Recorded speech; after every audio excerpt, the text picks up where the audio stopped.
തെളിച്ചമേകാൻ പൊൻപുലർക്കാലം വെളിച്ചമാകും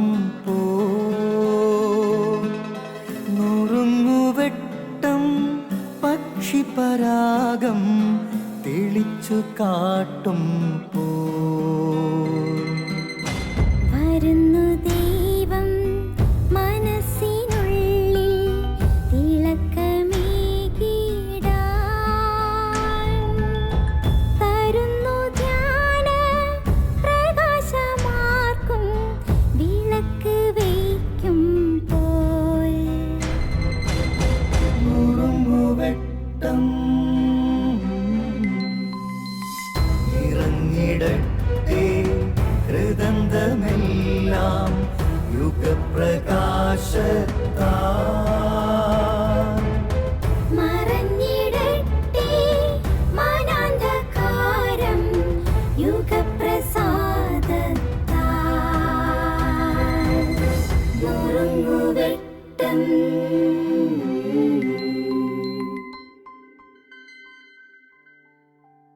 പ്രിയപ്പെട്ടവരെ, ക്രിസ്തു പറഞ്ഞു വയ്ക്കുന്ന വിതക്കാരൻ്റെ ഉപമയിലെ എല്ലാ വിത്തുകൾക്കും വേദന അനുഭവിക്കുന്നുണ്ട്. വഴിയരികിൽ വീണ വിത്ത് പക്ഷികൾ കൊത്തി തിന്നുമ്പോൾ അതിന് വേദന അനുഭവിക്കും.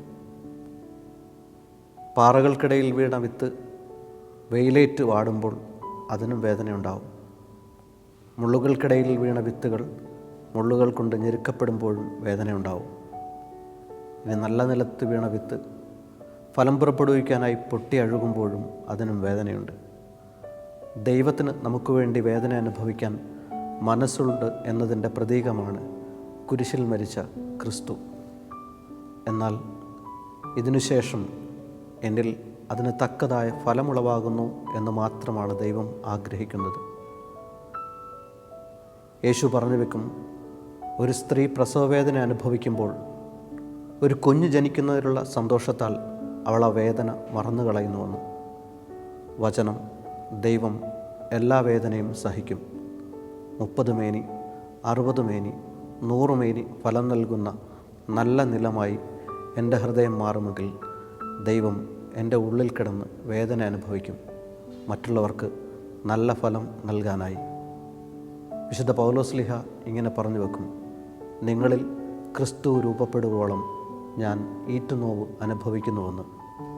ക്രിസ്തു അനുഭവിച്ച അതേ ഈറ്റുനോവ് വിശുദ്ധ പൗലോസ് തൻ്റെ ജീവിതത്തിൽ ഏറ്റെടുത്തു, മറ്റുള്ളവർക്ക് വേണ്ടി ക്രിസ്തു രൂപപ്പെടാനായി. ദൈവം നമ്മിൽ രൂപപ്പെടുന്നതിനായി, ദൈവം മറ്റുള്ളവരുടെ ഉള്ളിൽ രൂപപ്പെടുന്നതിനായി അനുഭവിക്കുന്ന ഈറ്റുനോവുകളെ നമുക്ക് സ്വീകരിക്കാം. ദൈവം നമ്മിൽ കിടന്ന് വേദന അനുഭവിച്ചാൽ പോലും അതിനധികം പ്രയോജനമുണ്ടാകുമെന്ന് കരുതുന്ന നല്ല നിലമായി നമ്മുടെ ഹൃദയങ്ങളെ മാറ്റാം. ദൈവം നിന്നെ അനുഗ്രഹിക്കട്ടെ.